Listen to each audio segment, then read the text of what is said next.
Good evening and welcome back to another episode of The Longing, where today we are going to be continuing to read The Wind in the Willows by Kenneth Grahame.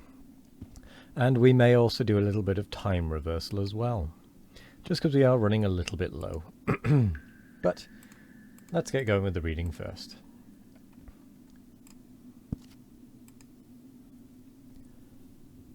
Perhaps he would never have dared to raise his eyes, but that, though the piping was now hushed, the call and the summons seemed still dominant and imperious. He might not refuse were death himself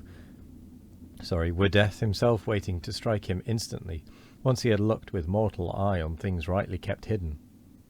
Trembling he obeyed, and raised his humble head, and then, in that utter clearness of the imminent dawn, while nature, flushed with fullness of incredible colour, seemed to hold her breath for the event, he looked into the very eyes of the friend and the helper, saw the backward sweep of the curved horns, gleaming in the growing daylight, saw the stern, hooked nose between the kindly eyes that were looking down on them humorously, while the bearded mouth broke into a half-smile at the corners, saw the rippling muscles on the arm that lay across the broad chest, the long, supple hand still holding the panpipes, only just fallen away from the parted lips, saw the splendid curves of the shaggy limbs disposed in majestic ease on the sward, saw, last of all, nestling between his very hooves, sleeping soundly in entire peace and contentment, the little, round, podgy, childish form of the baby otter. All this he saw for one moment breathless and intense, vivid on the morning sky, and still as he looked he lived, and still as he lived he wondered.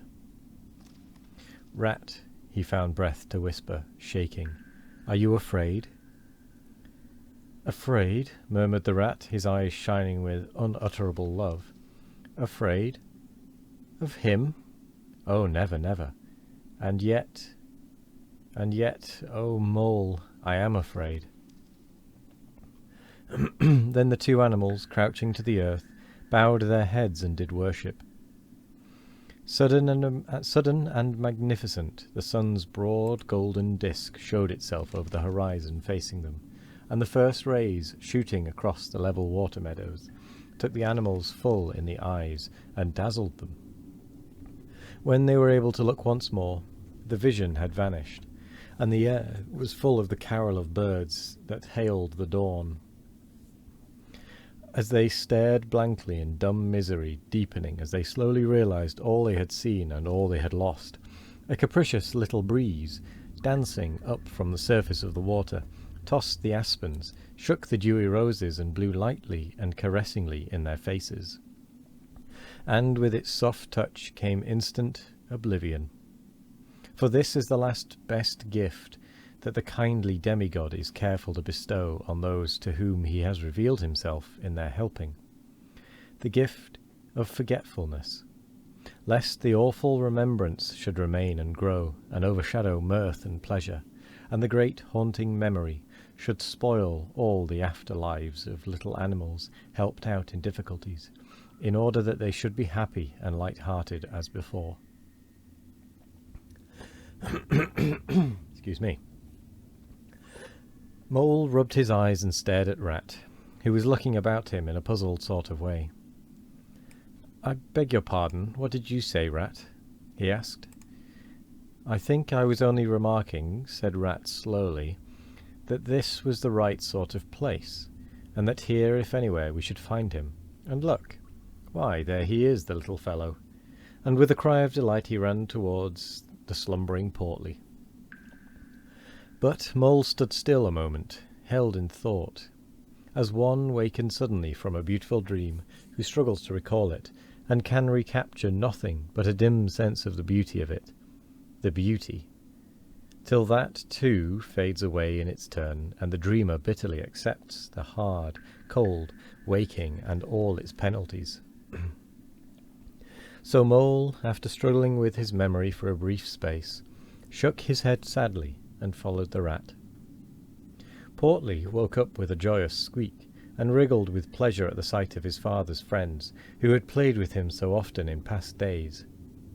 In a moment, however, his face grew blank, and he fell to hunting round in a circle with a pleading whine.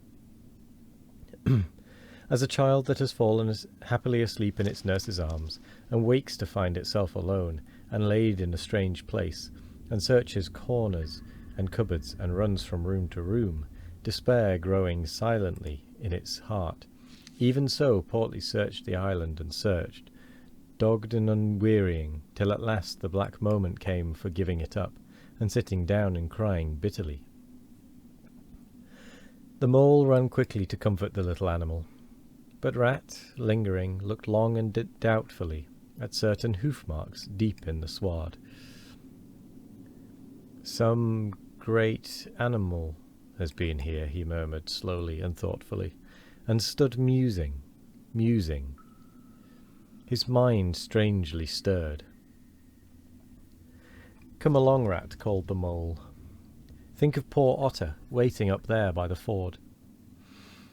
Portly had soon been comforted by the promise of a treat, a jaunt on the river in Mr. Rat's real boat, and the two animals conducted him to the water's side, placed him securely between them in the bottom of the boat, and paddled off down the backwater.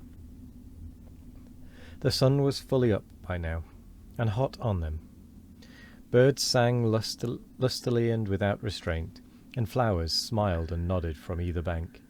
But somehow, so thought the animals, with less richness and blaze of colour than they seemed to remember seeing quite recently somewhere, they wondered where. The main river reached again. They turned the boat's head upstream, towards the point where they knew their friend was keeping his lonely vigil. As they drew near the familiar ford, the mole took the boat in to the bank, and they lifted Portly out and set him on his legs on the towpath, gave him his marching orders and a friendly farewell pat on the back, and shoved out into mid-stream. They watched the little animal as he waddled along the path contentedly and with importance, watched him till they saw his muzzle suddenly lift, and his waddle break into a clumsy amble, as he quickened his pace with shrill whines and wriggles of recognition. Looking up the river, they could see Otter start up, tense and rigid, from out of the shallows where he crouched in dumb patience, and could hear his amazed and joyous bark as he bounded up through the osiers onto the path. Then the mole, with a strong pull on one oar, swung the boat round and let the full stream bear them down again, whither it would, their quest now happily ended. "I feel strangely tired, Rat," said the mole, leaning wearily over his oars as the boat drifted. "It's being up all night, you'll say, perhaps, but that's nothing. We do as much half the nights of the week as at this time of the year. No, I feel as if I had been through something very exciting and rather terrible, and it was just over, and yet nothing particular has happened." "Or something very surprising and splendid and beautiful," murmured the Rat, leaning back and closing his eyes. "I feel just as you do, Mole, simply dead tired, though not body tired. It's lucky we've got the stream with us to take us home. Isn't it jolly to feel the sun again, soaking into one's bones, and hark to the wind playing in the reeds?